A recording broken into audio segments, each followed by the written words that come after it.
Alors bonjour à tous, c'est Guillaume Marceau pour une nouvelle vidéo du SNES FSU Guadeloupe.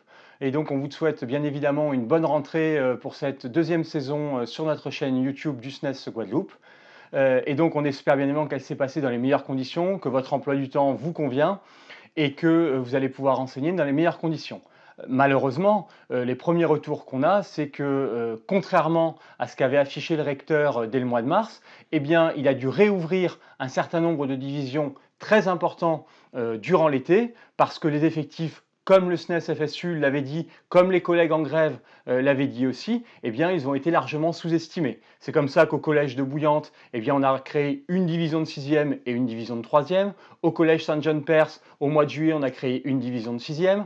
Au collège ISAP, on a créé une division de 6e et une 4e SECPA. Donc on voit bien que systématiquement, on a une division de 6e qui est recréée au mois de juillet. Et pourquoi est-ce qu'elle est recréée au mois de juillet? Pour une raison très simple, c'est parce que les effectifs de CM2 ont été sous-estimés pour supprimer inutilement des postes. Et donc à l'arrivée, qu'est-ce qui se passe? Eh bien, on a soit une pression gigantesque sur les heures supplémentaires, soit des enseignants qui ne sont pas là. C'est comme ça qu'au collège de Trois-Rivières, on n'a aucun enseignant en histoire-géographie, il manque 3 postes. Au collège Saint-John-Perse, on a 28 heures d'histoire-géographie à faire et pourtant aucun poste n'est passé au mouvement. Il manque 13 heures à assurer en EPS au même collège de Saint-John-Perse ainsi que 3 autres enseignants qui manquent. À ISAP, il manque un documentaliste, des heures en anglais, des heures en créole, des heures en sciences physiques. À Bois-Ripeau, il manque un enseignant en EPS, un stagiaire en anglais et des heures en sciences physiques. Et puis on pourrait multiplier les exemples de petits blocs de moyens provisoires qui manquent à Douville, à Boisrada, à Pita, à Nestor de Kermadec, à Carnot, au collège Bambuc. Et donc on voit bien que tous ces moyens provisoires qui manquent, c'est tout simplement parce que le rectorat, en sous-estimant les effectifs, se retrouve aujourd'hui dans une situation pris de court, alors que dès le mois de mars, il savait très bien que cette situation allait se produire.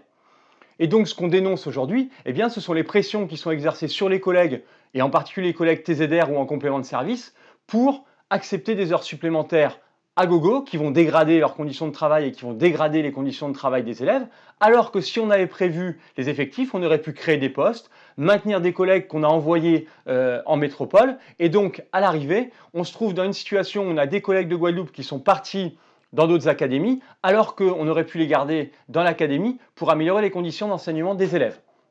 Et donc, ce qu'on s'aperçoit aujourd'hui, eh bien, c'est que les chefs d'établissement sont en difficulté. Et face à cette difficulté, que font les chefs d'établissement? Eh bien, ils se targuent, bien évidemment, de la seule chose dont ils peuvent être fiers, ce sont les résultats au brevet. Alors, bien évidemment, ces résultats au brevet, on ne peut les comparer avec rien, puisque c'était de nouvelles épreuves. Et dès le mois de janvier, nous avions dit dans une vidéo précédente que ce nouveau brevet, il devait réussir à obtenir 100% de réussite. Alors, dans l'académie, on n'a pas tout à fait réussi à obtenir ce 100% de réussite, mais bien évidemment, on arrive à des scores qui ne veulent strictement rien dire, à des résultats qui n'ont plus de sens. On a 99% de réussite au collège Gourdeliane avec 90% de mention. On a 96,5% de réussite à ISAP. On a 91% de réussite à Bambuc. Et on pourrait multiplier les exemples. On sait que dans chaque établissement, par rapport à l'année précédente, on a entre 10 et 15% de réussite en plus. Donc ces résultats, bien évidemment, ils n'ont pas de sens, ni pour les élèves, ni pour les enseignants, et c'est sûrement pas une génération spontanée de brillants élèves qui a passé le brevet l'année dernière, c'est tout simplement la conjugaison d'épreuves qui ont été volontairement dévalorisées, et dans le même temps, d'une évaluation bienveillante avec des pressions qui ont existé pour gonfler les résultats.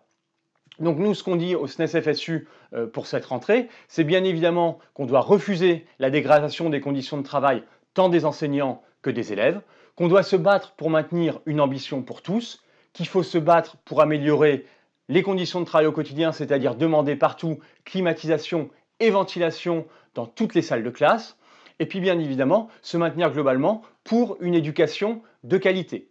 Alors cette vidéo est maintenant terminée. Et donc, ce qu'on vous propose, eh bien, c'est bien évidemment de l'aimer, de la partager sur les réseaux sociaux si elle vous a plu, de vous abonner à notre chaîne YouTube pour pouvoir avoir les informations hebdomadaires, et puis, comme nous ne vivons que de cela, de vous syndiquer en suivant le lien qui se trouve en bas, puisque notre organisation syndicale ne vit que des cotisations des adhérents. À bientôt!